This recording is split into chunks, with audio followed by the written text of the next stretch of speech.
हाँ जी, नमस्कार सभी को।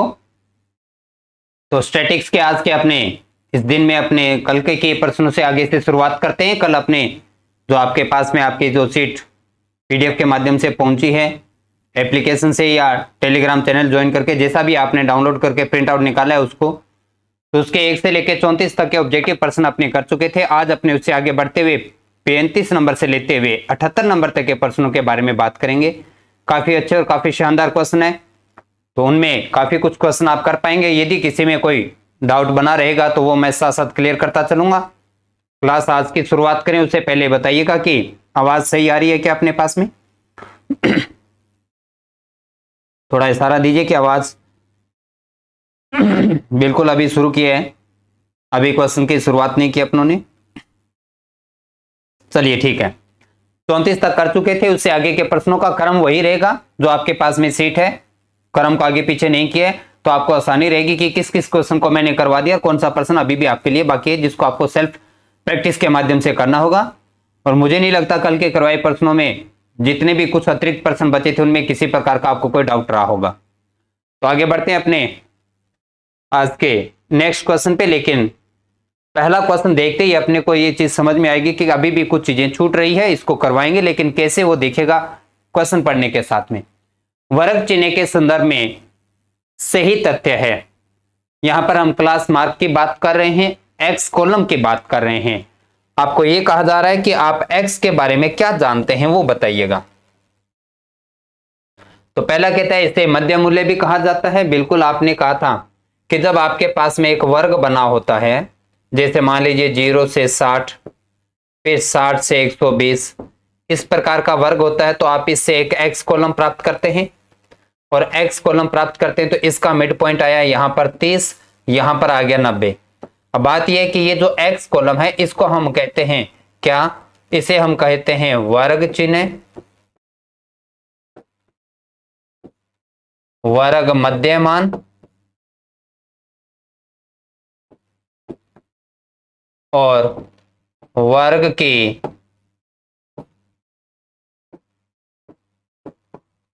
सीमाओं का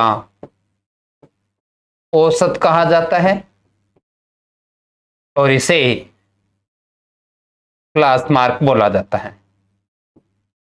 तो ये इतने से सारे शब्दों के बारे में जानकारी होना चाहिए। आपने अभी ऑप्शन दिया डी, चेक करता हूं मैं वहां तक पहुंच रहे। इसे मध्य मूल्य भी कहते हैं, बिल्कुल, क्योंकि आपका ये जो मान होता है वो इनका मिड पॉइंट है, इसलिए इसे मध्य मूल्य कहा जाता है। ये बात भी ठीक है। यह एक वर्ग की उच्च सीमा व निम्न सीमा का औसत होता है। तो आपने अभी तो बताया कि वर्ग की सीमाओं का औसत यानी लोअर लिमिट और अपर लिमिट का जब जोड़ करके 2 का भाग देते हैं, निम्न सीमा प्लस उच्च सीमा जोड़ के 2 का भाग देते हैं, तो आप प्राप्त करते हैं क्या, एक्स कॉलम, और उसे कहा जाता है उसका क्या, औसत। सी नंबर ऑप्शन देखिएगा। सतत अखंडित श्रेणी का समांतर माध्य ज्ञात करने में इसका प्रयोग किया जाता है। अब इसे कैसे देखिएगा, अखंडित का मतलब टुकड़े ना हो, इस प्रकार का क्वेश्चन जब होता है उसको कहा जाता है सतत और अखंडित, जिसको अपने ने इंक्लूसिव सॉरी एक्सक्लूसिव अपने बोला था अपने पास में, सतत और अखंडित। लेकिन इसको करें या 3 नंबर ऑप्शन की बात करें उससे पहले मैं पहले कहना चाहूंगा कि आज का एक टेबल छोटा सा और तैयार कर लीजिए, जिससे क्या होगा कि आपका ये क्वेश्चन भी बड़े अच्छे से क्लियर हो जाएगा। इससे रिलेटेड लगातार आपके यूं मान के चलिए कि 9 से 10 क्वेश्चन जो आज हम करेंगे अलग अलग रूप में आएंगे आपके सामने, उनको अच्छे से कर पाएंगे केवल एक टेबल के माध्यम से। तो मैं पहले उसके बारे में बात करूंगा, और अभी मैं सी ऑप्शन को एक बार होल्ड पे रख रहा हूं अपने। आइए आगे की बात करते हैं। सबसे पहले क्या होता है, आप एक क्वेश्चन उठाइए। आज के लिए केवल नया सीखने वाला काम इतना ही है जो मैं अभी बता रहा हूं, उसके बाद में सिर्फ और सिर्फ क्वेश्चन बचेंगे अपने। तो सबसे पहले आते हैं अपने वर्ग पे, और वर्ग के बाद में ले लेते हैं एफ अपने। 0 से 20 पहला वर्ग, 20 से 40, 40 से 60, 60 से 80 और 80 से 100। 12 मारते हैं, कुछ भी लिख सकते हैं, 2 5 7 3 4। ये हमारा एक क्वेश्चन हुआ। ये क्वेश्चन कैसा है, तो आप कहेंगे कि ये जो है सतत वर्गीकृत वर्ग बंटन है, जिसको आप अपवर्जी बंटन बोलते हैं, एक्सक्लूसिव सीरीज के साथ साथ अपने पास में, हाँ इसे कहेंगे। अब बात करते हैं क्या इस पे क्या पूछा जाएगा, इससे क्या बातें होगी, तो उसके लिए देखिए आप केंद्रीय प्रवृत्ति के जो 3 माप पढ़ेंगे, मीन, मोड, मीडियन, माध्य, माध्यिका और बहुलक के बारे में। नहीं वो कोई दिक्कत नहीं है, मौसम जैसा भी हो, जो घूमने जा रहे हैं उनको घूमने दीजिएगा, जिनको पढ़ना वो पढ़ दीजिएगा, है ना। मेरा काम है आपको मैटर अच्छे से डिलीवर करना। अब जिनको वो मैटर लेना है वो लीजिएगा, नहीं तो कोई बात नहीं अपने पास में। आइए सबसे पहले बात करते हैं समांतर माध्य, फिर आता है माध्यिका और फिर आता है बहुलक। समांतर माध्य यानी मेन की बात करें तो इसे आप सिर्फ और सिर्फ माध्य के नाम से भी जानते हैं। माध्यिका की मोड की बात करें तो आप इसे सिर्फ और सिर्फ माध्यक भी बोल देते हैं। तो ये अलग अलग नाप के साथ इनको बोला जाता है। अब पहला प्रश्न बन के आता है कि यदि आपके सामने एक ऐसा प्रश्न, अब अपना स्कूल का स्तर वो जो 9th 10th में पढ़ा था, अब उसको याददाश्त में लाइए और मेरे क्वेश्चनों का जवाब देना शुरू कीजिएगा। सबसे पहले कि यदि आपका एक ऐसा क्वेश्चन आपके सामने रख दिया जाता है इस प्रकार का, नाम भले नहीं याद रहा कोई बात नहीं, शकल तो याद रह रही है आपको, कि ऊपर वर्ग के पहले वर्ग की ऊपरी सीमा अगले वर्ग की निम्न सीमा के बराबर में हो, ऐसा अगर आपके सामने वर्ग पे बना प्रश्न आ जाता है तो इस पे जब आप समांतर माध्य ज्ञात करेंगे, तो मैं ये नहीं पूछ रहा कि समांतर माध्य कैसे प्राप्त करेंगे, हमें ये कहा जा रहा है कि ऐसे सतत वर्ग बंटन से जब आप समांतर माध्य या माध्य प्राप्त करते हैं तो आपको कुल कितने कॉलम की आवश्यकता होती है। कैसे प्राप्त करना है वो बाद की बात है, वो तो हम बाद में आप सीखना है कल की क्लास के बाद में। बात ये आ रही है कि कितने कॉलम बनाते हैं, तो उस कॉलम के बारे में अगर हम बात करें तो आपको जानकारी होना चाहिए कि समांतर माध्य। अच्छा पहले मैं आपके कमेंट का वेट करना चाहूंगा, कितने बोलना चाहेंगे आप। सतत वर्ग बंटन से समांतर माध्य प्राप्त करने के लिए आपके अंदाजे से, आपके अनुभव से कुल कितने कॉलम होते हैं। एक्स और एफ केवल 2 बोल रहे हो आप, तो एक कॉलम वर्ग तो खुद ही दे रखा है, वो कहां गायब कर दिया आपने। 2 आपका ऑप्शन तो गलत है। कुछ और पढ़ लें तो मैं कमेंट चेक करता रहूंगा, फिलहाल मैं क्वेश्चन शुरुआत करता हूं। पहला होगा वर्ग, दूसरा होगा एक्स, तीसरा होगा एफ और चौथा होगा एफ एक्स। जब तक आप ये 4 कॉलम प्राप्त नहीं कर लेंगे, आप किसी भी परिस्थिति में किसी भी हालात में समांतर माध्य प्राप्त नहीं कर पाएंगे। मतलब आपको जब इस प्रकार का सतत वर्ग बंटन दिया जाता है तो इसे समांतर माध्य प्राप्त करने के लिए कुल मिलाकर आपको 4 कॉलम की आवश्यकता पड़ेगी। वर्ग और एफ को देता है, एक्स और एफ एक्स आपको प्राप्त करते हैं, क्योंकि समांतर माध्य प्राप्त करने के अलग अलग विधियों में से एक प्रत्यक्ष विधि होती है जिसमें आप कहते हैं सिग्मा एफ एक्स बटे सिग्मा एफ। जिनको सीखना है इसलिए आगे की बात अभी मैं ज्यादा नहीं दोहराऊंगा उनको, फिलहाल आपको पता चला कि कुल कॉलम कितने बनेंगे जी, 4 बनेंगे। तो ये हमारा पहला प्रश्न हुआ। अगर आपको लगता है कि आप मेरे क्वेश्चन की लैंग्वेज आप समझ पाए हो तो सुनिए दूसरा क्वेश्चन और जिसका जवाब देंगे आप। कि ऐसा प्रश्न, ऐसे का मतलब जैसे मैंने कहा नाम याद रह जाए बहुत बढ़िया, नहीं याद रहे तो शकल याद रख लो। अगर ऐसा प्रश्न दे दिया इससे समांतर माध्य की जगह अगर माध्यिका पूछ लिया तो कुल कितने कॉलम बनेंगे, ये हमारा दूसरा प्रश्न है। यदि ऐसा प्रश्न दिया गया और इससे अगर आपसे माध्यिका पूछ ली गई तो कुल कितने कॉलम बनेंगे, ये हमें बताना है। तो चेक कीजिएगा, बताएं कॉलम कितने हैं।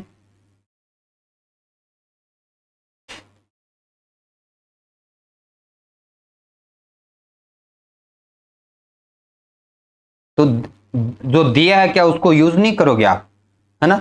आपने क्वेश्चन में दिया है या आपने प्राप्त किया। मेरा क्वेश्चन सुन लीजिएगा, मैंने पिछला जो क्वेश्चन का मैंने कहा कि दिए गए सतत वर्ग बंटन से समांतर माध्य प्राप्त करने के लिए कुल कितने कॉलम की आवश्यकता होगी। तो जो दे रखे उनको छोड़ नहीं सकते, बिना वर्ग के आप एक्स कैसे प्राप्त कर लोगे। इसमें भी लगा रहे हो तुक्के, आप 4 बोल रहे हो, आ रहे हैं जी अपने पास में। यदि ऐसा प्रश्न और माध्यिका प्राप्त करना है तो आपके पास में कुल मिलाकर सिर्फ और सिर्फ 3 कॉलम होते हैं, चौथे कॉलम की आवश्यकता है ही नहीं। यदि आपसे माध्यिका पूछ ली तो आपके पास में कुल मिलाकर केवल और केवल 3 कॉलम बनेंगे, एक वर्ग होगा, एक एफ होगा और एक सी एफ प्राप्त करनी होगी, संचय बारंबारता। यदि ये बिल्कुल बढ़िया नवीन बढ़िया दे तो आपके ये कह रहे हैं कि 3 कॉलम बनाने होंगे और जैसे ही आप 3 कॉलम बनाते हैं तो आप उस प्रश्न में क्या प्राप्त कर लेते हैं, माध्यिका या माध्यक प्राप्त कर लेते हैं।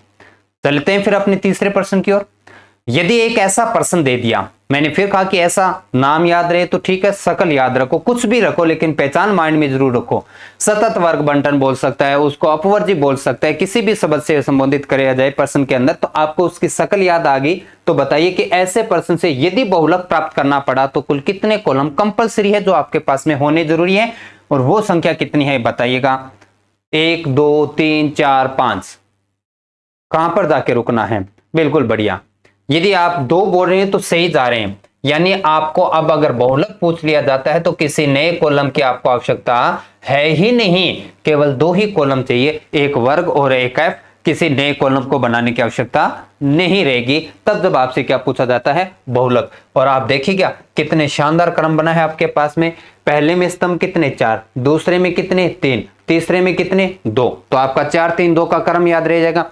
अब सुनिए वो क्वेश्चन जो कि आरपीएससी या अधीनस्थ बोर्ड या राजस्थान बोर्ड पूछ चुका है या पूछे जाने की संभावना बनी रहती है। तो सुनिए मेरा पहला प्रश्न और जवाब दीजिएगा, जैसा भी समझ हो, जिस प्रकार से भी हो, अपनी समझ। जितना मैंने पढ़ाया अभी तक का 19 से क्वेश्चन उठा रहा हूं अपने पास में, और बाद में ये अपने ऑब्जेक्टिव प्रश्नों के साथ फिर आएगा। यदि मैं ये कहूं केंद्रीय प्रवृत्ति का वह कौन सा माप है जिसमें वर्ग चिन्ह कॉलम एक अनिवार्य स्तंभ है? वर्ग चिन्ह यानी एक एक्स कॉलम के बिना आप उसका मान प्राप्त कर ही नहीं सकते। ये किसके लिए होगा? माध्य के लिए, माध्यिका के लिए, या बहुलक के लिए? और क्वेश्चन को देखो शब्दों में थोड़ा अच्छे से बोल देता हूं जिस प्रकार का क्वेश्चन उठाया जाता है कि वर्ग चिन्ह स्तंभ किस केंद्रीय प्रवृत्ति माप के लिए एक अनिवार्य स्तंभ है? तो उसका जवाब क्या आएगा अपने पास में? माध्य या माध्यिका या बहुलक, तीनों में से किसी एक को बोलना है। कितना खतरनाक जवाब दे रहे हो, अभी बोर्ड पर लिखा लिखा है फिर भी। मैंने वर्ग चिन्ह बोला है और वर्ग चिन्ह एक्स को बोलते हैं। एक्स सिर्फ किसके लिए आया है? समांतर माध्य के लिए। कहां दिखाई दे रहा है आपको एक्स? इसमें जरूरी है ही नहीं, बिना एक्स के भी आप प्राप्त कर सकते हो। तो इतना देखने के बाद में तो गलत मत बोलिएगा। माध्यिका क्यों बोल रहे हो भाई आप?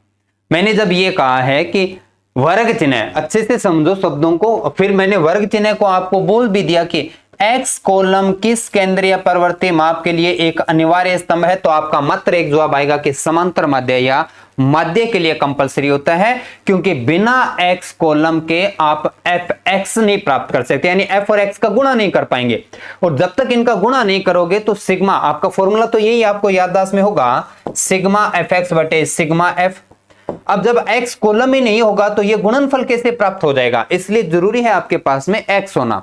तो आपका सिर्फ और सिर्फ जवाब आएगा माध्य। आइए अपने पास में आगे बढ़ते हैं और दूसरे क्वेश्चन की ओर चलते हैं। अब तक का मेरा पहला क्वेश्चन हो चुका है, आइए दूसरा क्वेश्चन। और गलती मत कीजिएगा, फिर से सुनिएगा। दिए गए सतत वर्ग बंटन से या अपवर्जी बंटन से किस केंद्रीय प्रवृत्ति माप के लिए संचयी बारंबारता एक अनिवार्य स्तंभ है, यानी बिना उसके आप मान प्राप्त ही नहीं कर सकते। यानी सीएफ कॉलम किसके लिए कंपलसरी है? उसका सीएफ का होना जरूरी है उसका मान प्राप्त करने के लिए, माध्य, माध्यिका या बहुलक के लिए। बिल्कुल आपकी बात सही जा रहे हैं। अच्छी बात है कि आपने याद इस ऑप्शन को पहले प्रश्न में कर लिया था, आपकी बात सही जा रहे हैं आप। माध्यिका, सीएफ हमेशा सीएफ हमेशा किसके लिए जरूरी है? वो माध्यिका के लिए। और तीसरा प्रश्न सही है, माध्यिका क्लियर हुआ। चलिए तीसरा क्वेश्चन जो कि आसान है, इसमें ज्यादा कुछ बात नहीं बोलनी, कि सतत वर्ग बंटन में किसी भी नए कॉलम की आवश्यकता है ही नहीं हमें। किस मान के लिए? तो माध्य के लिए, माध्यिका के लिए और बहुलक के लिए। किसी नए स्तंभ की आवश्यकता नहीं पड़ती हमें, किसके लिए? बहुलक के लिए, क्योंकि इसमें जैसा क्वेश्चन होता है वहीं से सीधा आप बहुलक प्राप्त करना शुरू कर देते हैं। और कॉलम की संख्या याद रखिएगा, समांतर माध्य में 4 कॉलम होते हैं, बहुल माध्यिका के अंदर 3 कॉलम होते हैं और बहुलक के अंदर आपके 2 कॉलम होते हैं। ये आपका पहला पार्ट, 3 क्वेश्चन यहां से तैयार हुए। अब चलिए इसके सेकंड भाग के अंदर। और जैसे मैंने कहा कि आज का नया काम सीखना केवल इतना है, इस 9 प्रश्नों को सीखे, फिर ऑब्जेक्टिव प्रश्नों में तुरंत आप पढ़ोगे, टिक करना शुरू करोगे। आइए आप बात करते हैं। कल से पहले चार्ट पढ़े थे और उन चार्ट के साथ में अपने शुरुआत करते हैं। पहला क्वेश्चन अगर आप, जो थोड़ा सा अजीब लगेगा आपको क्योंकि अभी मैंने बताया नहीं, फिर भी सुनिएगा केंद्रीय प्रवृत्ति का वह कौन सा मान है जो किन्हीं चित्रों के द्वारा प्राप्त करना संभव है ही नहीं, यानी डायग्राम के बिना प्राप्ति नहीं कर सकते।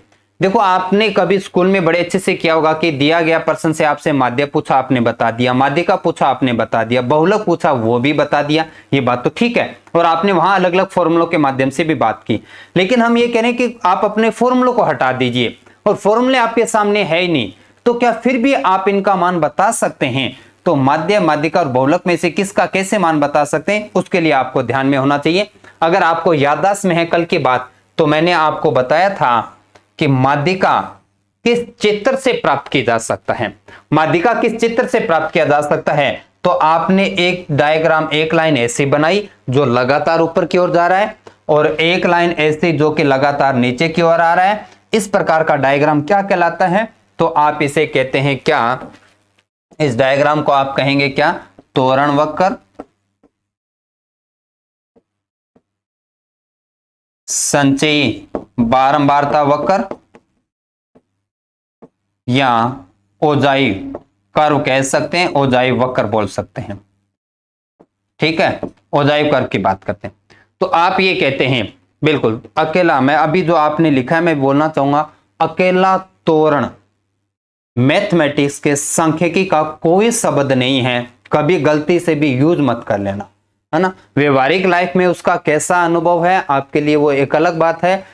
मे भी ऐसा भी हो सकता है कि अभी त्वरण जैसे वर्ड तक आप पहुंचे नहीं है, लेकिन जो पहुंचा उनसे पूछ लीजिएगा कि त्वरण क्या होता है, बड़े अच्छे से एक्सप्लेन करेंगे। कोई अपने अच्छे अनुभव गिनाएगा, कोई बुरे गिनाएगा, है ना। लेकिन जिनका जैसे अभी अनुभव, लेकिन अकेला जो त्वरण है वो आपके स्टैटिक्स यानी सांख्यिकी का कोई शब्द नहीं है, इसलिए गलती से भी आगे ध्यान रखना, अकेला त्वरण कभी नहीं बोलेंगे आप। तो ये जो डायग्राम है वो क्या कहलाता है? त्वरण वक्र, संचयी बारंबारता और ओजाई वक्र। जब इसके मिलान बिंदु को आप एक्स अक्ष पे लेके आते हैं तो आपको किसका मान प्राप्त होता है? माध्यिका, यानी आप इसको एम से लिखते हैं। तो आपका क्वेश्चन सुनिएगा, दो अलग अलग लैंग्वेज में। पहला क्वेश्चन आता है कि ओजाई वक्र से केंद्रीय प्रवृत्ति का कौन सा मान प्राप्त किया जा सकता है? माध्य, माध्यिका और बहुलक। तो आप तुरंत पहुंच जाओगे किस पे? माध्यिका पे। इसका अपोजिट सुनिएगा, आपके सामने क्वेश्चन लिखा जाएगा कि माध्यिका किस चित्र से प्राप्त किया जा सकता है, किस डायग्राम से प्राप्त किया जा सकता है। तो आपके सामने ऑप्शन बहुत सारे बने होंगे, लेकिन आपको ध्यान देना है कि आपको सबसे पहले देखना है कि उसमें त्वरण वक्र है क्या। यदि ये नहीं मेंशन किया तो संचयी बारंबारता वक्र लिखा होगा, ये नहीं होगा तो फिर ओजाई वक्र लिखा होगा। तीनों में से हाँ, बिल्कुल नहीं पहुंचे त्वरण तक तो कोई बात नहीं, उससे पहले कैरियर बना लो, बाद में तो फिर समस्या आ जाएगी, है ना, फिर उस त्वरण में उलझ के रह जाएंगे आप। तो यहाँ की मैं बात करता हूं, तो ओजाई वक्र मेरा क्वेश्चन मैं रिपीट कर देता हूं, मैंने क्या कहा था। अपोजिट दो तरह के क्वेश्चन आता है। पहला क्वेश्चन आता है कि त्वरण वक्र से क्या प्राप्त कर सकते हैं, तो आप कहेंगे माध्यिका। दूसरा कहते हैं माध्यिका किससे प्राप्त की जा सकती है, तो आप कहेंगे त्वरण वक्र से। यह आपका एक प्रश्न तैयार हुआ। अब आ जाते हैं बहुलक के बारे में मैं बात करूं, उससे पहले एक छोटा सा काम करना होगा। किसी के भी कोई याददाश्त में है तो मुझे जरूर बताइएगा, यदि आप कर पाते हैं तो, नहीं कर पाते तो कोई बात नहीं, अपने सीखेंगे अभी। ये हमने एक क्वेश्चन दे दिया, क्या मुझे बता सकते हैं कि इस क्वेश्चन में बहुलक का मान कितना होगा? दिए गए क्वेश्चन में बहुलक का मान कितना होगा, है ना। तो मुझे बताइएगा दिए गए क्वेश्चन में बहुलक का मान कितना होगा। तो बहुलक क्या होता है कि जो सबसे ज्यादा बार आता है वही क्या होता है? हमारा बहुलक मान। और सबसे ज्यादा बार कौन आया है? 5। तो आपने यहां पर 5 लिखा। ये तो हमने एक काम किया। अब आइए मैं थोड़ा सा एक डायग्राम और बना देता हूं। मैंने एक ये डायग्राम बनाया,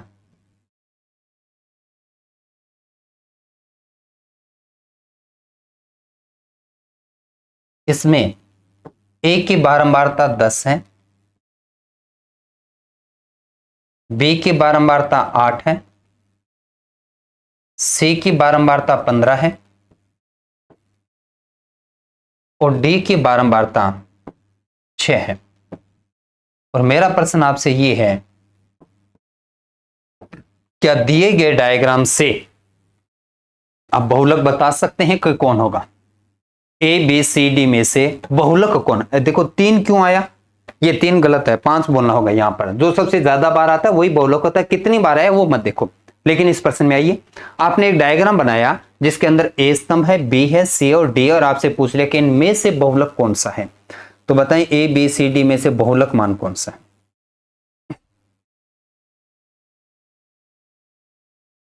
इतना सोचना पड़ रहा है क्या होता है बहुलक। आप अभी तो बता रहे थे कि जो सबसे ज्यादा बार आता है वो बहुलक होता है, जो जितनी बार आता है वही उसकी क्या कहलाता है, फ्रीक्वेंसी, बारंबारता, आवर्ती कहलाता है। और आप ये अच्छे से जानते हैं जिसकी बारंबारता ज्यादा होगी उसकी ऊंचाई ज्यादा, जिसकी बारंबारता कम उसकी ऊंचाई कम होती है। इन पॉइंटों को क्यों नहीं जोड़ पा रहे आप एक दूसरे के साथ में? तो आपका सही ऑप्शन प्राप्त होगा क्या, सी। लेकिन अब तक आप सही ऑप्शन नहीं दे, हाँ अब आया सी अपने पास में। ए जा रही हो गलत है। देखो क्या, मैं फिर से रिपीट करने जा रहा हूं, ये 5 ही क्यों उठाया आपने, आपने 5 क्यों उठाया? तो आपने कहा सर 5 सबसे ज्यादा बार आया है। अच्छा, सबसे ज्यादा बार का मतलब है जो जितनी बार आता है वो उसकी क्या कहलाता है, उसकी बारंबारता कहलाती है। 5 की फ्रीक्वेंसी 3 है अपने पास में, वही बात यहां पर है। ए की बारंबारता 10 है, बी की बारंबारता 8 है, सी की बारंबारता 15 है, डी की बारंबारता 6। और आप ये भी अच्छे से जानते हैं जिसकी बारंबारता सबसे ज्यादा उस स्तंभ की ऊंचाई सबसे ज्यादा होगी, जिसकी बारंबारता सबसे कम उसकी ऊंचाई सबसे कम होगी। तो यहां सी स्तंभ की ऊंचाई सबसे ज्यादा है, सबसे ज्यादा, इसके मतलब इसकी बारंबारता सबसे ज्यादा है। तो आपको सही ऑप्शन क्या टिक करना चाहिए था, सी करना चाहिए था। तो ये बात समझ में आई क्या? तो आपने बहुलक का मान क्या आंकड़ों को देखे बिना ही डायग्राम के माध्यम से नहीं बता दिया क्या? और ये डायग्राम कौन सा है? तो आप कहेंगे कि ये तो आयत चित्र है, हिस्टोग्राम है अपने पास में। बस यहीं से बात खत्म हुई आपकी, कि अगर आपको डायग्राम से बताने की बात की जाती है तो आप याद रखिएगा कि जो बहुलक होता है वो आपके आयत चित्र से प्राप्त किया जा सकता है। लेकिन यदि आपके ऑप्शन में आयत चित्र नहीं होगा तो स्तंभों के बीच में स्पेस डाल देगा, और स्पेस डालते ही वो क्या बन जाएगा, दंड आरेख बन जाएगा, बार ग्राफ बन जाएगा। और अगर दंड आरेख ऑप्शन में नहीं है तो इसका सिमिलर पर्यायवाची शब्द क्या आएगा, वो स्तंभ आरेख दे देगा। और अगर ये तीनों ही नहीं मिले तो फिर इन दोनों से मिलकर बनाया जा सकता है वो क्या, बहुभुज आरेख। बस आपके ये एक बात हुई खत्म। और सुनिएगा कैसे आएगा क्वेश्चन अपने पास में। आपसे क्वेश्चन ये पूछा जा सकता है कि बहुलक किस डायग्राम से प्राप्त किया जा सकता है, तो आप पहले प्राथमिकता देंगे आयत चित्र को, यदि वो नहीं है तो आप दंड, दंड नहीं है तो स्तंभ, और स्तंभ नहीं है तो आप बहुभुज आरेख को प्राथमिकता देंगे। एक क्रम बना के रखिए, क्रम को मत तोड़िएगा। बहुत कम देखने को मिला है, लेकिन फिर भी अगर मान लीजिए इन 4 में से 2 एक जगह साथ दिखाई देते हैं तो प्राथमिकता आप आयत चित्र को देंगे। अपोजिट पूछा लिया गया अपने पास में कि आयत चित्र से कौन से केंद्रीय परिवर्ती माप को प्राप्त कर सकते हैं, तो आप माध्य माध्यिका बहुलक में से बात आएगी तो आप किसे कहेंगे, बहुलक प्राप्त किया जा सकता है। तो ये हुआ अपने अगला प्रश्न। आइए यहां पर क्वेश्चन कुछ ऐसा बना जाएगा कि केंद्रीय परिवर्ती का वह कौन सा मान है जिसको किसी चित्र के माध्यम से, किसी डायग्राम के माध्यम से प्राप्त करना संभव है ही नहीं। यानी डायग्राम से आप प्राप्ति नहीं कर सकते, उसके लिए आपको फॉर्मूला लगाना पड़ेगा। और फॉर्मूला आप जानते हैं कि समांतर माध्य जो कि खंडित रूप में यानी टुकड़ों के रूप में जो आंकड़े आते हैं उनको आप कहते हैं प्रेक्षणों का योग बटे प्रेक्षणों की संख्या, राशियों का योग बटे राशियों की संख्या। तो आपका कहना होता है क्या कि समांतर माध्य एक ऐसा केंद्रीय परिवर्ती का माप है जिसको किसी चित्रों के माध्यम से, डायग्राम के माध्यम से प्राप्त किया ही नहीं जा सकता। उसके लिए आपको किसी गणितीय फॉर्मूले की ही आवश्यकता पड़ेगी, फॉर्मूला लगाओगे तो ही मान प्राप्त कर पाएंगे। और यहां से 3 क्वेश्चन फिर तैयार हुए, 3 ऊपर बन चुके थे, 3 अगले। आयत चित्र से क्या प्राप्त करते हो, बहुलक। बहुलक किस चित्र से, आयत से। आयत ऑप्शन है तो क्रम मैंने बता दिया। तोरण वक्र से क्या प्राप्त करते हो, माध्यिका। माध्यिका किससे प्राप्त करते हो, तोरण वक्र से। अगला प्रश्न हुआ। और कौन सा मान डायग्राम से नहीं प्राप्त कर सकते, समांतर माध्य। तो ये अपने ऊपर के 3 और 3 हुए 6 प्रश्न अपने। मुझे बताएं, आगे मैं अगले 3 प्रश्न और करवाने जा रहा हूं, उससे पहले मुझे बताइए कि ये 3 और 3 जो 6 प्रश्न मैंने बनाए वो समझ में आ गए क्या अपने को। क्लास खत्म होने के बाद में, बिल्कुल गुड इवनिंग जी, क्लास खत्म होने के बाद में इस पेज को जरूर नोट डाउन कर लीजिएगा, यहां पर होना बहुत जरूरी है क्योंकि ये पेज आज के काफी क्वेश्चन आपके करवाएंगे। तो क्लियर है बात, यहां तक मुझे इशारा दीजिए ताकि मैं आगे बढ़ूं। अब तक के 6 प्रश्न, एक्स कॉलम किसके लिए, माध्य के लिए। CF किसके लिए, माध्यिका के लिए। कोई नया कॉलम नहीं, बहुलक के लिए। समांतर माध्य के लिए 4 कॉलम, माध्यिका के लिए 3 कॉलम, बहुलक के लिए 2 कॉलम। और उसके बाद में किसी डायग्राम से नहीं प्राप्त कर सकते, माध्य। तोरण से प्राप्त करोगे, तोरण वक्र सॉरी, तो माध्यिका। और आयचित्र से बहुलक। बिल्कुल क्लियर है, तो अच्छी बात है। आगे आइए अगले 3 प्रश्न जो कि बड़े सामान्य और आसान है। आपने इस प्रश्न में बहुलक 5 है ये कैसे बताया, यानी आपको क्या चीज देखी और आपने किस चीज को देख के 5 को बोल दिया। तो आपने बड़ी एक सामान्य सी बात देखी होगी, और वो क्या कि आपने ये देखा कि ये सबसे ज्यादा बार है। और जो जितनी बार आता है वो उसकी क्या कहलाता है, बारंबारता कहलाता है या आवर्ती कहलाता है, फ्रीक्वेंसी बोलते हैं अपने उसको। तो बस बात यहीं पे होता है। आपका कोई ये क्वेश्चन आता है क्योंकि आप बहुत बार ऐसा करते आए हो और बहुत बार किया भी है, आप किसी एक पर्सन से ये तो निकालना जानते होंगे, या नहीं जानते तो आप सीख लेंगे कि माध्य कैसे निकालते हैं, माध्यिका कैसे और बहुलक कैसे, और आप उन एक ही पर्सन में से तीनों मान निकाल सकते हैं। दिए गए क्वेश्चन से माध्य बता देते हो, उसी से ही माध्यिका बता देते हो और उसी से ही बहुलक बता देते हो। मान तो तीनों मिले, लेकिन क्या आपने ये कभी समझने का प्रयास किया कि तीनों में फर्क क्या है, क्या चीज अलग लेके आ रहे हो, आप किन आंकड़ों को निकाल रहे हो। तो उनके लिए 3 शब्दों में हम बात को खत्म कर सकते हैं। क्या? अगर आंकड़ों की बात करें, बहुलक जो होता है वो आंकड़ों के केवल और केवल क्या देखता है, आवर्ती। आवर्ती यानी किसको देखता है, बारंबारता। तो आप ये कह सकते हैं कि एक आवर्ती माध्य कौन सा है, एक आवर्ती माध्य कौन सा है, तो आप कहेंगे सीधा सीधा कौन जी, बहुलक। क्यों? क्योंकि ये बाकी कुछ नहीं देखता, कोई संख्या पहले है, लास्ट में है, बीच में है, छोटी है, बड़ी है, नहीं फर्क पड़ता। हमें फर्क इतने से पड़ता है कि ये सबसे ज्यादा बार आई है कि नहीं आई है, और जो ज्यादा बार आती है वो उसकी जो जितनी बार आता है वो उसका क्या कहलाता है, बारंबारता। तो आप ये कह सकते हैं कि आवर्ती पर आधारित जो मान होता है वो सिर्फ और सिर्फ कौन, बहुलक होता है। हाँ बिल्कुल, आवर्ती यानी बारंबारता की बात करें, ये तो हुआ बहुलक के लिए। आइए माध्यिका, यही क्वेश्चन में अगर आपके सामने ऐसा कुछ लिख देता, जैसे मैं छोटे आंकड़ों के लिए लिख देता हूं 3, 5, 8, 11, 19, ऐसा क्वेश्चन होता तो आप क्या करते हैं, पहले आंकड़ों का एक क्रम जमा देते हो, वो तो ऑलरेडी जमा हुआ है, उसमें से सीधा बीच वाला मान उठा लेते हो, तो वो मान हो जाता है किसका, माध्यिका का। ये अभी सीखना, बाकी हम कल सीखेंगे। अभी तक मैं इसमें कोई बात नहीं करा, इसलिए जितना जानते हो ठीक बात है, नहीं तो मेरी बात आज की सुन लीजिएगा, कल इन पे बहुत सारी बातें करेंगे। तो ये माध्यिका, तो आप क्या कहते हैं, सॉरी, तो यहां पर दे तो माध्यिका वो कैसे पता चला कि जी हमने आधे छोड़ दी, आधे राइट में बीच वाला पॉइंट उठा लिया, और बीच वाला जो पॉइंट होता है वो क्या होता है, मिड पॉइंट। यानी आप ये कहते हैं कि आंकड़ों का जो स्थिति होती है, आंकड़ों की स्थिति को देख के आप मान प्राप्त करते हैं किसका, माध्यिका का। आपने केवल मिड पॉइंट, मध्य जगह देखी, सेंटर पॉइंट उठाया है, मध्य स्थिति देखा है, इसलिए आपने माध्यिका का नाम ले लिया। वो उससे आधे लेफ्ट में आधे राइट में आंकड़ों को छोड़ दिया, बीच वाला मान उठाया, तो आंकड़ों की केवल आपने मध्य स्थिति देखी है, तो इसलिए कहा जाता है कि आंकड़ों की स्थिति पर आधारित मान कौन सा होता है, माध्यिका होता है, माध्यक होता है।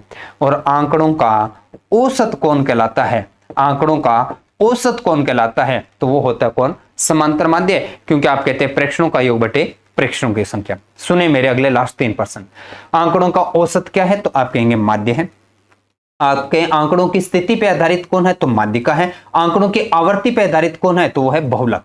अब बताइए जी, 3, 3, 6, 3 और 9, 3 क्रम में मैं 9% करवाए, मेरे 9 के 9% समझ में आए कि नहीं, और तब जाके आप अपने आज के सारे क्वेश्चन कर पाएंगे।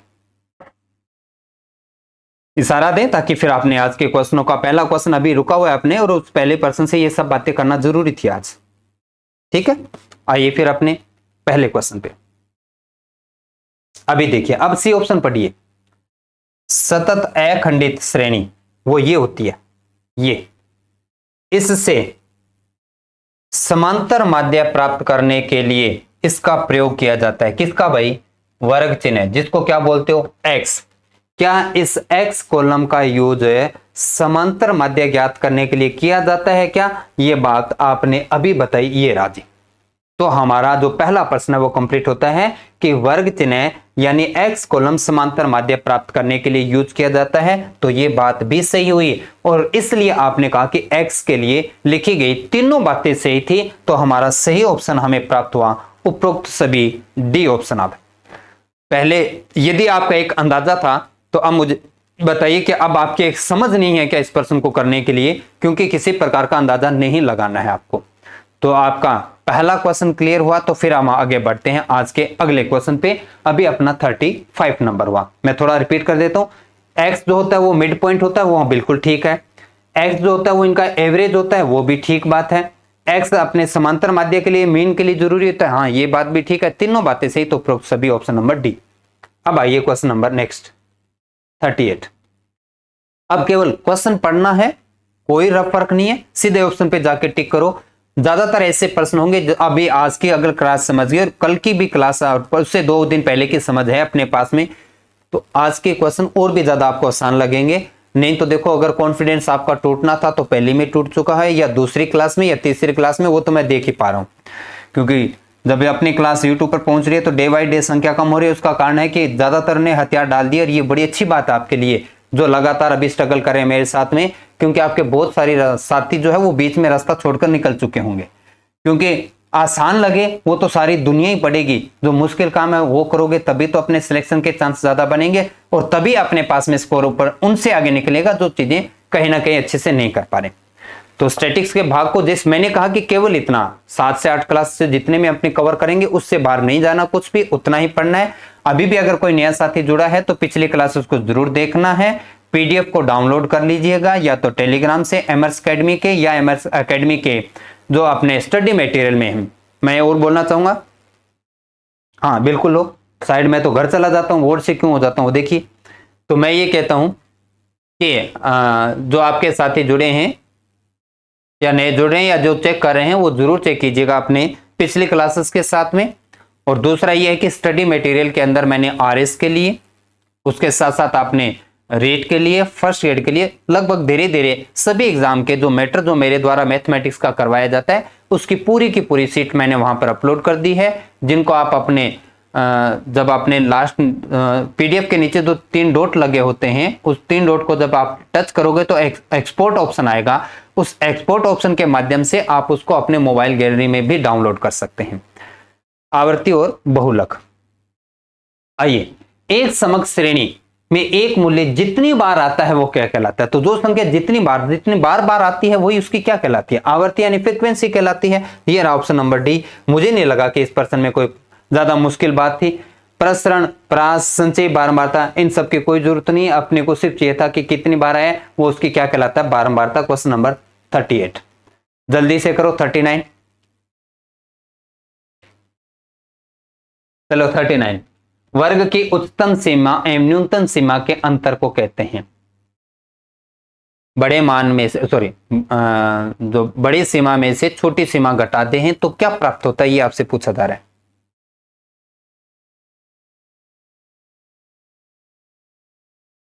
इतना खतरनाक क्वेश्चन नहीं है, देखते ही मार्क करो यार, बड़ा आसान सी बात बताइए आपने। बी, बिल्कुल क्लास मार्क की बात की जा रही है, वर्ग अंतराल, वर्ग माप, तो क्लास लिमिट की बात हो रही है।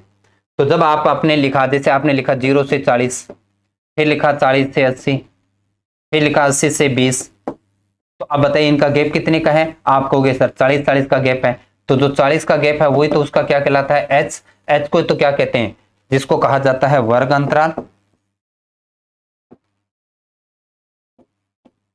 जिसको कहा जाता है वर्ग माप, जिसको कहा जाता है वर्ग की चौड़ाई,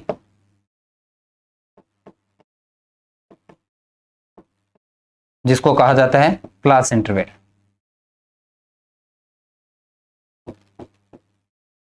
ये बात हुई किसके लिए, एच के लिए। तो हमारा ऑप्शन नंबर बी टिक करके आगे बढ़ना चाहिए था।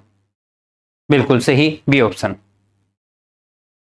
प्रेक्षणों के उच्चतम और न्यूनतम मानों के अंतर को कहते हैं। दोनों क्वेश्चन मैंने एक साथ इसलिए रखे हैं क्योंकि ज्यादातर स्टूडेंट पहले का ऑप्शन दूसरे में दे जाता है, दूसरे का पहले में, इसलिए मैंने दोनों क्वेश्चन लगातार रखे ताकि आप फर्क समझ पाए।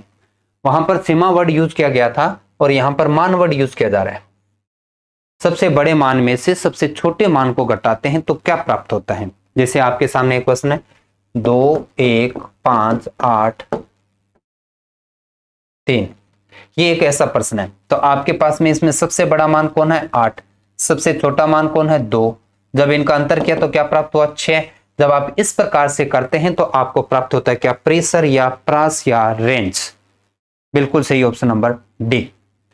सबसे बड़े मान में से सबसे छोटे मान को घटाए तो प्रेशर या रेंज प्राप्त होता है, लेकिन सबसे बड़ी सीमा में से छोटी सीमा घटाते हैं तो आपको एच का मान प्राप्त होता है। क्वेश्चन नंबर 42, वर्गीकृत आंकड़ों का माध्य अभिकलित करते समय यह कल्पना करते हैं कि बारंबारताएं। कितना भी मुश्किल लैंग्वेज में लिख दे, मैं आसान सी लैंग्वेज बता देता हूं। वो ये कह रहा है कि आपके पास में जो अभी एक बड़ा सा 9 प्रश्नों को लेकर जो टेबल बनाया था आपने, जिसको सतत वर्ग बंटन कहा था, जब ऐसा प्रश्न आ जाता है तो ऐसे प्रश्न में जब आप समांतर माध्य प्राप्त करते हैं तो समांतर माध्य में एक तो एफ कॉलम बहुत कंपलसरी है आपके लिए, उस एफ के साथ एक और कौन सा कॉलम होना चाहिए ताकि आप समांतर माध्य प्राप्त कर पाए। तो वो बात कह रहा है इस प्रश्न में। समझने का थोड़ा और अच्छे से प्रयास करना है तो आइए इस क्वेश्चन पे मैं वापस लेके आता हूं। इस पे देखिए, आप समांतर माध्य निकालने के यदि आपके जानकारी में है तो ठीक है, नहीं तो मैं लिख देता हूं। आपका जो समांतर माध्य प्राप्त करने का तरीका होता है सिग्मा एफ एक्स बटे सिग्मा एफ। अब अगर आपके पास में यदि किसी विशेष दिन ऐसा हुआ कि आपका एक्स कॉलम आपके पास नहीं है तो क्या समांतर माध्य प्राप्त हो जाएगा? है भी नहीं और निकालना भी नहीं है तो क्या ये प्राप्त हो जाएगा? नहीं प्राप्त होगा, क्योंकि एफ तो है, एफ के साथ एक्स नहीं होगा तब तक ये नहीं मिलेगा। लेकिन हमने कहा चलो ये तो चलो छोड़ो, एक और ऑप्शन दो। तो दूसरा ऑप्शन अपने ये दे देते हैं कि अगर किसी विशेष टाइम में आपके पास वर्ग नहीं है तो, और अगर इतना प्रश्न है तो क्या मिल जाएगा? क्या बिल्कुल संभव है, क्योंकि हमें तो केवल एफ एक्स ही तो चाहिए था और उसके लिए एफ भी है और एक्स भी है। इसलिए कहा जाता है, या ये क्वेश्चन ये कह रहा है कि जब आप समांतर माध्य प्राप्त करते हैं तो एफ के साथ कौन होना जरूरी है? तो वो होना जरूरी है एक्स। वर्ग भले ही ना हो लेकिन एक्स कॉलम होना बिल्कुल बढ़िया होना जरूरी है। और एक्स को लिए कौन सा ऑप्शन है वो देखते हैं यहां पर अपना, ये तो वर्ग की ऊपरी सीमाओं को नहीं, वर्ग के वर्ग चिन्ह पे केंद्रित होती है। ये राज्य ऑप्शन नंबर बी, कि जब आप सतत वर्ग बंटन से समांतर माध्य प्राप्त करते हैं तो बारंबारता के साथ एक कॉलम और होना जरूरी है, और वो कॉलम और सिर्फ कौन होना जरूरी है? एक्स कॉलम होना जरूरी है। एक्स को ही तो आप वर्ग चिन्ह बोलते हैं। हमारा ऑप्शन नंबर बी प्राप्त हुआ 42 नंबर में। सही है बात यहां पर। चलिए आगे बढ़ते हैं 43 पे, वो सॉरी नंबर तो वो जो भी आएगा 46। कैसे करेंगे वो देखते हैं। तो इसके लिए मैं थोड़ी सी बात बोलना चाहूंगा, मैं कुछ बताना चाहूंगा, फिर आप आगे बढ़िएगा। देखो एक क्वेश्चन अपने पास, ये वर्ग है और ये एक्स कॉलम, हम केवल इन दो कॉलम को लेके बात करेंगे। 0 से 40, 40 से 80, 80 से 120, 120 से 160। किसका मान है? वर्ग का। अब बताओ इसका एक्स मान क्या आएगा? पहला एक्स मान क्या होगा? तो इनका मिड पॉइंट कौन है? 20। इसका मिड पॉइंट समझ में नहीं आया तो जोड़ो, 40 80 120 भाग दे दिया 60, फिर जोड़ा तो यहां पे आ गया कितना अपने पास में? 100। यहां कितना आ गया? 140। बात क्लियर है? ये दो कॉलम समझ में आए अपने को। वर्ग मैंने दिया, आपने एक्स प्राप्त कर लिया। अब देखिए एक्स कॉलम के बारे में एक सामान्य बात आप जानते हैं क्या, कि एक्स के सभी मान के बीच में एक समान अंतर होगा, समांतर श्रेणी होगी, अर्थमेटिक्स प्रोग्रेस यानी एपी बनती है। क्या दिए गए प्रश्न में आपके जो एक्स कॉलम को अगर आप देखते हैं तो सभी के बीच में समान अंतर नहीं है क्या? और हमेशा होता है। और कितने का अंतर है वो आप देखो, ये 40 का अंतर है, यहां कितने का है? ये भी 40 का अंतर है, ये कितने का है? ये भी 40 का अंतर है। तो क्या आप जानते हैं कि आपके प्रश्न में 40 क्या है? और यहां पर देखो ये भी अंतर कितने का है? 40। तो आप ये कहते हैं कि एक्स कॉलम के सभी मान के बीच का जो गैप होता है, जो अंतर होता है, वो उतना ही होता है जितना कि आपका क्या होता है? वर्ग अंतराल, वर्ग माप होता है। ये ध्यान रखिएगा, इनके बीच का जो अंतर होता है वो वर्ग अंतराल के बराबर में होता है। ये बात तो ठीक है। अब यहां पर आइए, अब आपका क्वेश्चन क्या कहता है, किस प्रकार से कहता है वो सुनिएगा। आपको एक्स कॉलम ने वर्ग कॉलम नहीं दिया, ये भी नहीं दिया, ये भी नहीं दिया, ये भी नहीं दिया, और आपका सारे एक्स भी उड़ा दिए, सारे एक्स भी बाहर निकाल दिए। अब देखिए आपका क्वेश्चन सुनिएगा अच्छे से।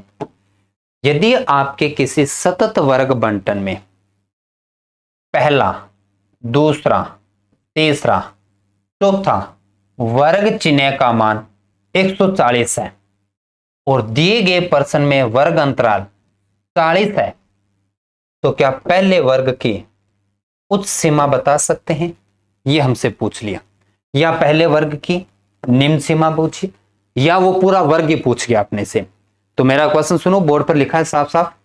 अब आप गजनी तो हो नहीं कि इतनी देर में भूल गए कि मैंने क्या लिखा था, लेकिन वो प्राप्त कैसे करना है ये देखना जरूरी है। तो यहां पर मैं कह रहा हूं कि आपके वर्ग चिन्ह का चौथा मान 140 है। यदि उसका सभी वर्ग अंतराल 40 है तो हमें बताओ कि पहला वर्ग क्या होगा, ये ढूंढो। तो मतलब देखो अभी तक क्या बताने का प्रयास करा, जब वर्ग देता है तो x निकालना प्रत्येक विद्यार्थी जानता, आप में से प्रत्येक विद्यार्थी निकाल पाएगा कि x कॉलम कैसे आएगा। पर मैं ये कह रहा हूं कि अगर x की कोई वैल्यू दे दे तो वापस वर्ग पे आना, ये सीखना हमारे लिए जरूरी था। तो उसके लिए क्या करना होता है, सबसे पहले मुझे बताएं, क्या आप जानते हैं कि एक मान दे दिया तो बाकी सारे भी प्राप्त कर पाओगे आप? और ये क्यों जानते हैं कि हम जानते हैं कि सबका अंतर कितने का आएगा, 40 का। ये किस पे डिपेंड करता है, वर्ग अंतराल भी, और वो 40 देर का। इसका मतलब अगर आगे बढ़ना हुआ तो मैं लिखूंगा 180, क्योंकि 40 ज्यादा होगा। पीछे जाना होगा तो 40 कम करेंगे तो ये मान आ गया 100, 40 कम किया तो 60, 40 कम किया तो 20। यहां तक आए कि नहीं आए? तो आपका एक्स कॉलम पूरा हुआ। जो वर्ग पूछा तो उसके सामने का वर्ग चिन्ह मिल गया। अब अपने पूरे पर्सन को यहां से हटा दीजिए, अब पूरे पर्सन की आवश्यकता नहीं। अगर ये 20 है तो यहां से मान कितना प्राप्त होगा, ये देखने के लिए क्या करना है अपने को, तो जो वर्ग अंतराल होता है कितना दे रखा है, 40 दे रखा है। तो जो वर्ग अंतराल आपको दे रखा है उसमें हमेशा 2 का भाग देना है, और 2 का भाग दिया तो कितना आ गया, 20।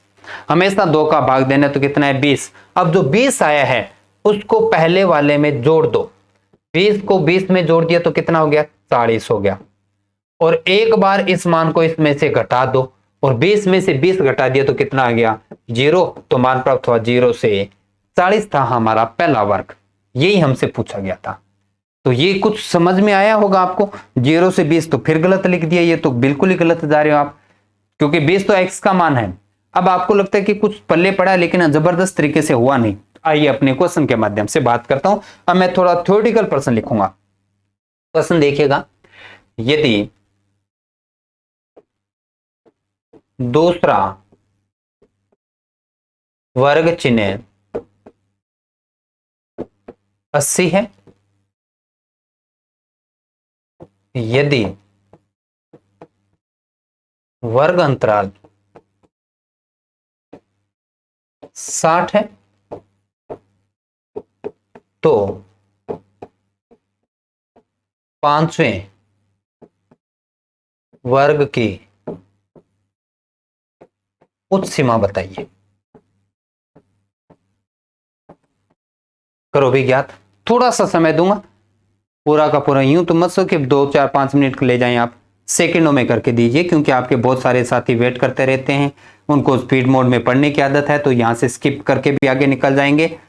पर जैसा क्योंकि इतने दिनों में अगर आप मेरे से यूट्यूब पर या एप्लीकेशन में जुड़े हैं तो इतना समझ में आ गया होगा कि अपनी क्लास को ना तो स्पीड मोड में देखने की आवश्यकता है, ना स्किप करने की आवश्यकता है। जल्दी से करो।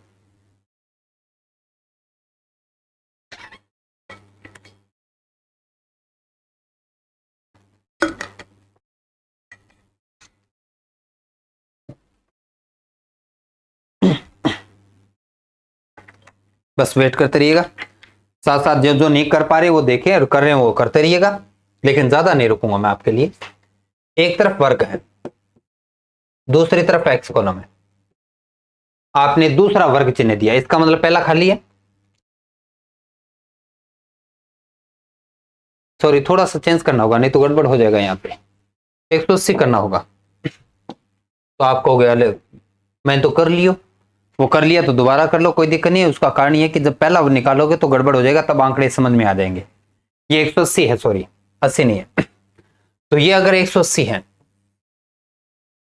चेंज कर लेना भाई, बाद में ब्लेम मत करना मेरे को भी, आपने गलत लिख दिया, ध्यान नहीं दिया मैंने, वर्ग अंतराल काफी बड़ा दे दिया आपको। पहला दूसरा वर्ग चिन्ह बड़ा लेना था, 80 लेते हो तो पीछे जाके 20 लेते ही आपका वर्ग नहीं बनता, तो आंकड़ा गलत था कहीं ना कहीं, इसलिए मैंने सही किया, 180 लिखा है।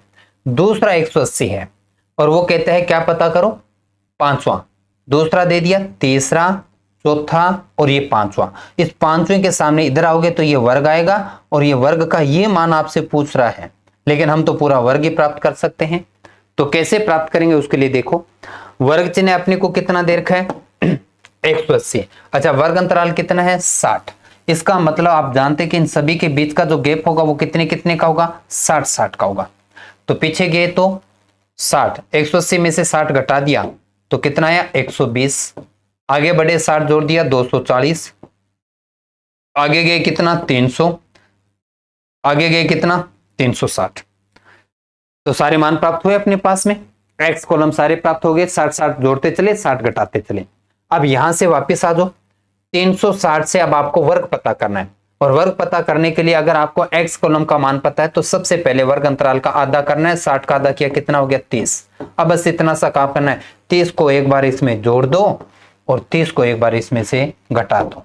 जब आपने घटाया तो मान प्राप्त हुआ 330, और जब आपने जोड़ दिया तो मान प्राप्त हो गया 390। ये आपका वो वर्ग था 330 390 वाला। अगर उसने उच्च सीमा पूछी तो 390, और अगर निम्न सीमा पूछी तो 330।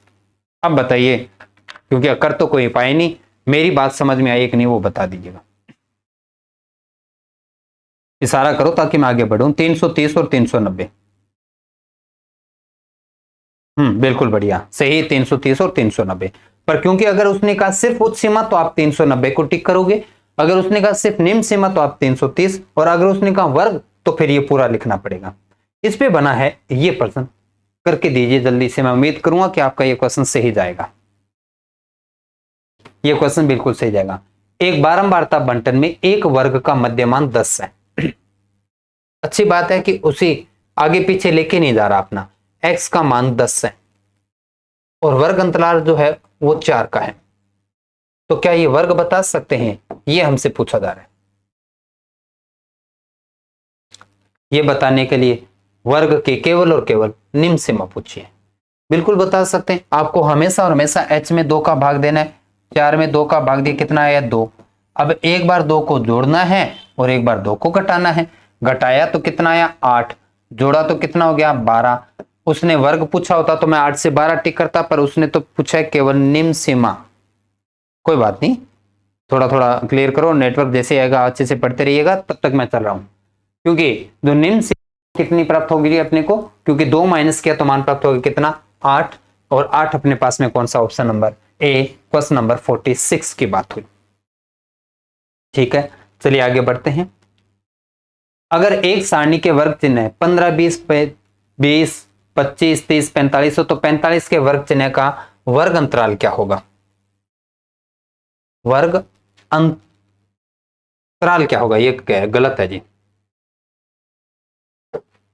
वर्ग अंतराल नहीं, आपको लिखना है 45 वर्ग चिन्ह का वर्ग क्या होगा। अंतराल तो पता ही चला जी, यहीं पे आंकड़े देखे वर्ग पूछा जा रहा है।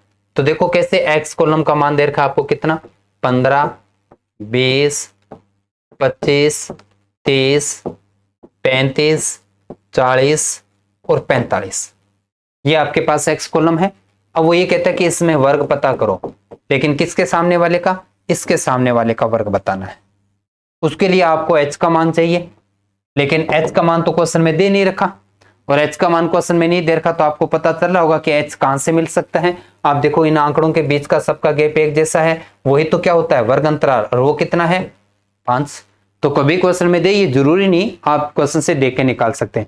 और 5 में आपको जानते हैं कि क्या करना है, 2 का भाग। 2 का भाग दोगे तो आप अपनी लैंग्वेज में 2.5 बोलोगे कि नहीं बोलोगे? तो 2.5 को एक बार इसको जोड़ दो और एक बार इसको क्या कर दें, घटा दें। घटाया तो देखो 42.5 सॉरी, घटाया तो कितना आ गया 42.5, जोड़ दिया तो कितना आ गया 47.5। आपका कौन सा ऑप्शन नंबर सी? हाँ जी बिल्कुल सही जा रहे थे, ऑप्शन नंबर सी। चलिए नेक्स्ट 51। क्वेश्चन थोड़ी सी ज्यादा है इसलिए मैं अब थोड़ी स्पीड पकड़ रहा हूं यहां से। निम्न संख्याओं का प्रास ज्ञात करना है अपने को, दी गई संख्याओं का प्रास यानी परिसर प्राप्त करना है। तो बताइएगा कि कितना प्रास आएगा। 4 9 10 15 37 20 25 28 39 7 40 42 और 49 बंटन के प्रास।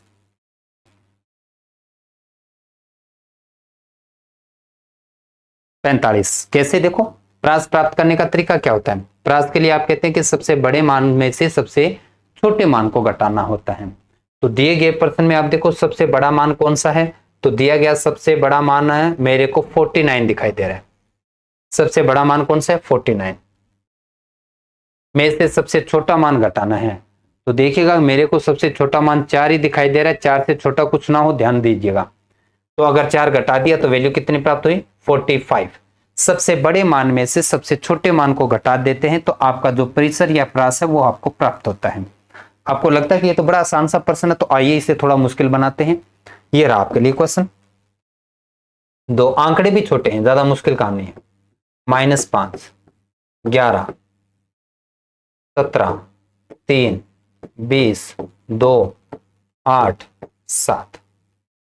बताइए दिए गए प्रश्न में आर का मान प्रेशर यानी प्रास कितना है, बताइए।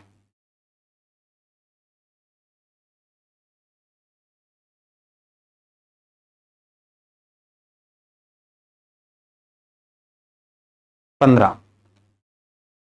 बिना ऑप्शन के करना है आपको। 22। और भी लेते जाइए, लगाइए जितने शानदार तुक्के लगा सकते हैं आप।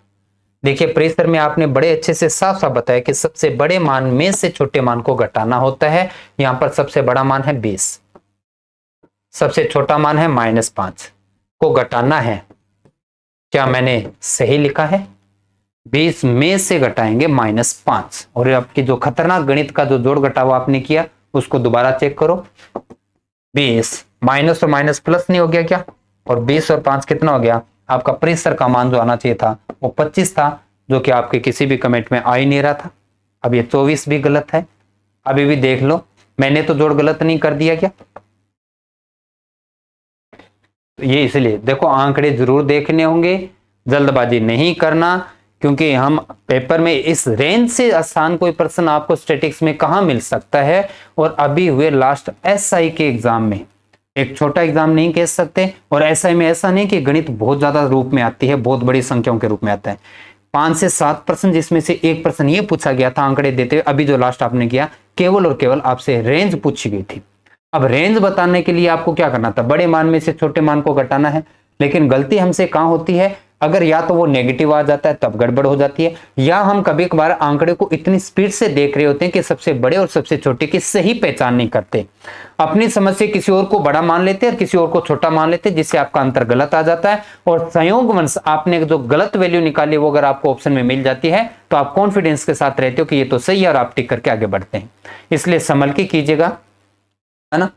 तो ये ध्यान रखिएगा, तो छोटे और बड़े मान को, तो प्रेशर और प्रास यहां तक की बात ठीक है।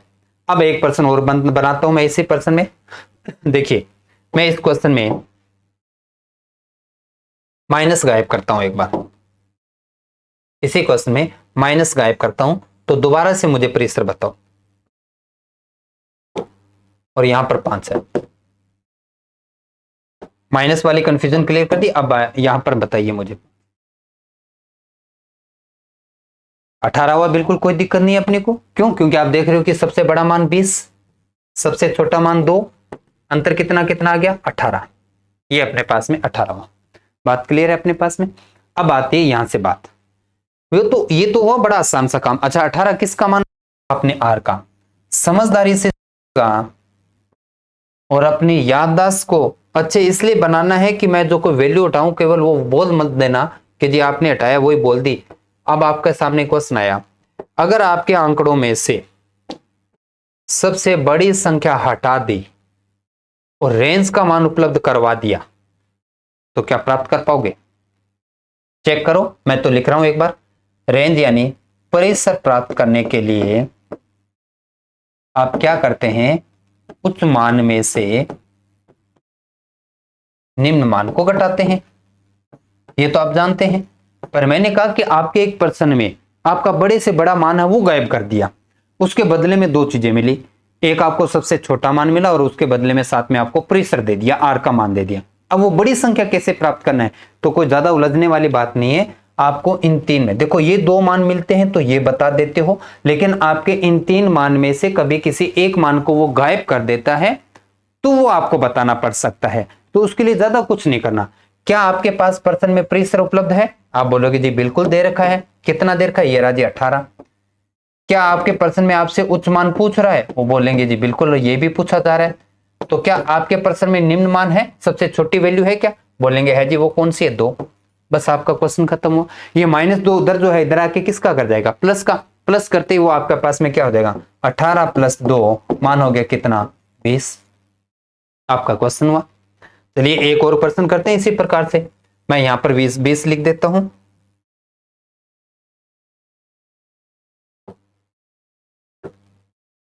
ये लिखा मैंने 20। और आपके प्रश्न में अब एक संख्या गायब कर दी, और वो कौन सी कर दी? सबसे छोटी संख्या गायब कर दी। ये रहा। अब वो सबसे छोटी कैसे प्राप्त करेंगे उस पर बात चल रही है। हाँ ठीक है, तो आपके प्रश्न में देखो सबसे बड़ी संख्या दे दी, आपको प्रेशर दे दिया और आपकी सबसे छोटी संख्या गायब कर दी, उसका मान आपसे पूछा जा रहा है। तो वो बताओ कैसे और कितना होगा, तो उस पर हम बात कर लेते हैं। फिर से आ जाइए, वैल्यू यहां पर पुट कर लेते हैं अपनी। देखो ये बात तो ठीक है कि 2 ही आएगा, क्योंकि मैंने अभी 2 ही तो हटाया, लेकिन वो 2 कैसे है उस पर बात करते हैं। तो आप अपने क्वेश्चन में देखो, क्या आपको प्रेशर का मान उपलब्ध है, आप बोलेंगे बिल्कुल है जी, कितना 18। क्या आपके क्वेश्चन में बड़ी वैल्यू है, वो भी है, कितना 20। और आपसे क्या पूछा जा रहा है, सबसे छोटी वैल्यू, वो नहीं ज्ञात, तो इस छोटी वैल्यू को एक बार x मान ले, ये हमने x लिख दिया। अब इस x की वैल्यू नहीं बता पाएंगे क्या, ये माइनस का x इधर आएगा, किसका हो जाएगा, प्लस का हो जाएगा। ये 18 उधर जाएगा तो किसका हो जाएगा, माइनस, और 20 में से 18 गया, कितना प्राप्त हुआ, 2। तो आप प्रेशर पे बने, केवल ये 2-3 तरह के प्रश्न बनते, या तो आपको सारे आंकड़े देके सिर्फ प्रेशर पूछेगा, और जैसे मैंने अभी कहा कि SI 2022 का क्वेश्चन था, जो ये अभी मैंने बात की थी कि सारे आंकड़े देके सिर्फ और सिर्फ आपसे प्रेशर पूछा गया था। अब क्योंकि RS की भर्ती है, तो ये टॉपिक आपके RS के एग्जाम में भी अभी आएगा, जो अभी कल जो जारी हुआ है, इसलिए इसको और अच्छे से सीरियस लीजिएगा।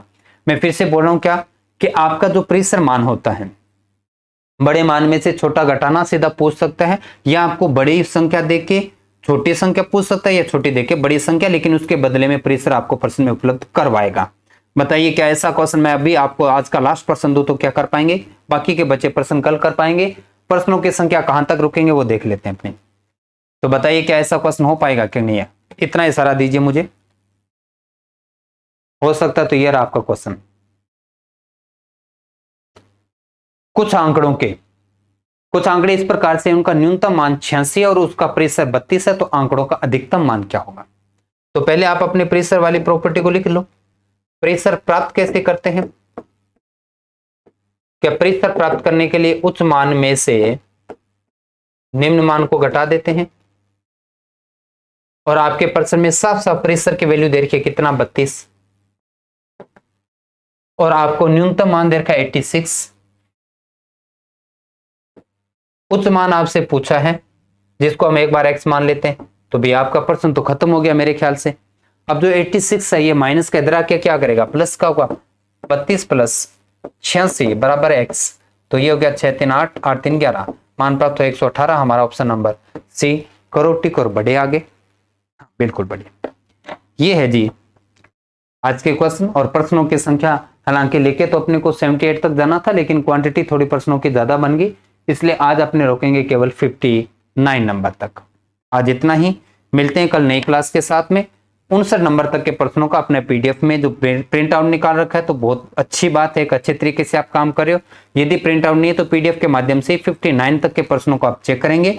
अपने 30 शायद 8 तक कल कर चुके थे, 39 से लेकर 59 नंबर के प्रश्नों तक को चेक करेंगे, रिपीट करेंगे आप। कोई प्रश्न अगर आपके समझ से फिर भी बाहर हुआ मेरे बताने के बाद में भी, तो उसे जरूर मैसेज के थ्रू मुझे बताइएगा, ताकि कल की क्लास में उसे रिपीट करते हैं। उम्मीद है कि आज की क्लास भी अच्छी लगी होगी आपको। मिलते हैं कल नई क्लास के साथ, धन्यवाद।